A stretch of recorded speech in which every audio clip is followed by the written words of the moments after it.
So today we're going to be making one of these big Tomahawk Ribeye Steaks. And people can be kind of hesitant to try one of these things, mainly because they're very expensive. This one cost me almost $46 after taxes. I will point out though that if you follow the cooking procedure properly, you're going to have a decent sized margin of error. And that's because of the thickness of the cut and the cooking procedure, which we're going to be using a low temperature cook for most of the cooking process. So let's not waste any more time and let's get to it. So I wanted to point out that this particular steak is graded as choice, and grading is based on a variety of factors, including age and shape of the animal, the color, the texture, the ratio of fat to meat, the ratio of meat to bone, and marbling, which is intermuscular fat, or fat deposits within muscle tissue. Okay, the first thing we need to do is get this thing seasoned up with salt and pepper. Now before getting this thing seasoned up, I want to point out the three major parts of a ribeye steak. First, you have the spinalis, or the cap, and moving down to the center, you have the longissimus dorsi, or the eye portion, and finally, you have the longissimus costorum, or the tail. And you are going to get a variety of opinions on which part is the best part and what to search for and look for when purchasing ribeye steaks, so that's something you're going to have to figure out for yourself to decide what you like best. And sometimes that decision is actually made easier, like for example, when I bought this particular steak, it was the only one there, so I guess that made that decision easy. So you've probably noticed here that I am applying the salt and pepper very liberally onto this steak. Do not shortchange this step. It is a very thick steak and it needs a lot of salt, and I've mentioned many times on this channel that one of the biggest mistakes that novice cooks make is to not properly season their food. So make sure you use plenty of salt and plenty of pepper. Okay, now that we're all seasoned up, we're ready to go into the refrigerator just like this, and I'm going to leave it in there for 24 hours. You could go up to 48 hours, but I wouldn't go much past that because you do want the air drying effect, but you don't want the surface to turn into leather. So, in we go. And we'll check back in a little bit. Okay, so you may be wondering what are the similarities and differences between dry aging and what's happening in my refrigerator with the steak right now. There are two main things that are happening during dry aging. One is air drying and dehydration, and this does result in a more flavorful steak and a more concentrated flavor because basically it's less water and more steak. And this is happening on a small scale with the steak in my refrigerator right now. And the second part is where the bigger differences come in, and this is with muscle decomposition. Muscle enzymes are breaking down connective tissue into flavorful amino acids, one of them being monosodium glutamate, or MSG. Yes, it is naturally occurring. And this is also making the meat more tender. Now in dry aging coolers, temperature, humidity, and air circulation are carefully controlled to prevent spoilage. And also individual portions are not aged. Usually it's the entire carcass or primals or subprimals, and steaks are cut out of that. The surface of those will dry out and turn into sort of leathery appearance, but that's always trimmed away before you get your steak. And obviously this is a time-consuming process, and you can see why this isn't really one of those DIY things that you should try yourself. Well anyway, I hope that clears things up a little bit for you, so let's get back to our steak. Alright, the steak's been in the refrigerator for about 24 hours now, so let's take it out and see what it looks like. And I did flip it over about halfway through. I didn't record that part, but the reason is because the top gets a little bit more air exposure than the bottom does, so it's not a bad idea to do that. And as you can see, I don't know how well you can tell, but the surface is a little bit more dry than it was before. So with that, let's set this aside and let's go get the grill fired up. Okay, so today I'm going to be using the small grill for this, and this is just a Weber Smoky Joe. It's just a regular grill. You can get these things anywhere. There's no reason to fire up the big grill for just one steak. And I'm also going to be using the chimney starter to get the coals going, but you can use lighter fluid if you want.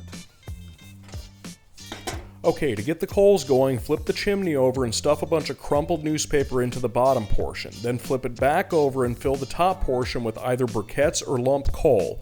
Then light the newspapers underneath, and once the coals are glazed over, dump them into the grill, put the grate back on top, and make sure you brush the grate off so you can work with a clean grill.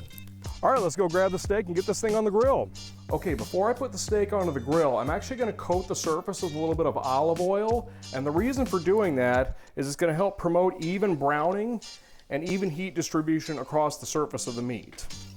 Okay, so placing the steak on the grill, you're going to notice some flare-ups, and this is normally considered a bad thing, but it's not a big deal as long as they don't remain in contact with the surface for an extended period of time. So flipping the steak often is important not only to prevent the surface from turning into carbon, but it is also important to maintain proper heat diffusion. So I'm flipping this about once every 15 seconds. So while the steak is searing on the grill, we have a good opportunity to go over whether in fact this is sealing the pores or locking in the juices, as they say.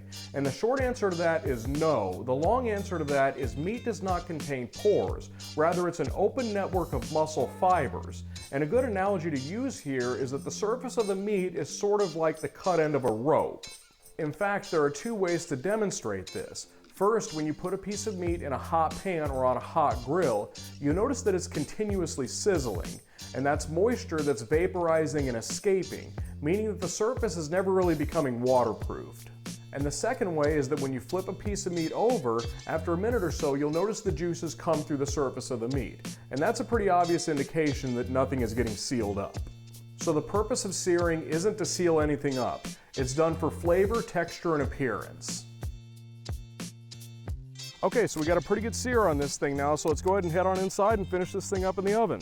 Okay, so I've got the oven preheated to 250 degrees now, and it'll take about 45 minutes to an hour to get this thing done. But I'm gonna go ahead and get a temperature readout prior to putting it in, because it's not a bad idea to track the temperature throughout the cooking process just to make sure you get this thing right. When temping meats, you always want to insert the thermometer into the thickest portion, and right now we're sitting at about 95 degrees, so we have our starting point. Okay, so we're just under 100 degrees right now with this thing, and I'm gonna go ahead and check this thing about every 15 minutes, because again, you spent a lot of money on this thing, so you wanna be sure you get this thing right. And while that's in the oven, let's go ahead and get our garlic and herb butter ready. And for that, I've got some butter and garlic, and I've got some herbs, rosemary and thyme, so let's make this thing. Okay, to make the garlic and herb butter, start with 3 to 4 garlic cloves and mince them finely with a knife. Set them aside and grab your herbs, and what you're going to do is pull the leaves away from the stem portions, and I'm going for roughly equal parts of each here. And I should mention that while I am using rosemary and thyme here, you can mix and match whatever herbs you like. It's all about personal preference here. And once you're finished with that, give the herbs a good mincing too, and the combined volume of the herbs should be roughly equal to that of the garlic. And when you're finished with your knife work, toss everything into a small sauce pot and place it over a burner with the heat set to low. Add 4 tablespoons or half a stick of butter, and be careful here, all you want to do here is melt the butter. These ingredients can burn fairly easily, and while that's melting, let's go ahead and check out on the steak. We're 25 minutes in now, so let's go ahead and get a temperature reading to see where we're at with this thing. Placing the thermometer into the thickest portion of the steak, we're sitting at about 112 right now, so we're roughly halfway from where we started and where we want to end up.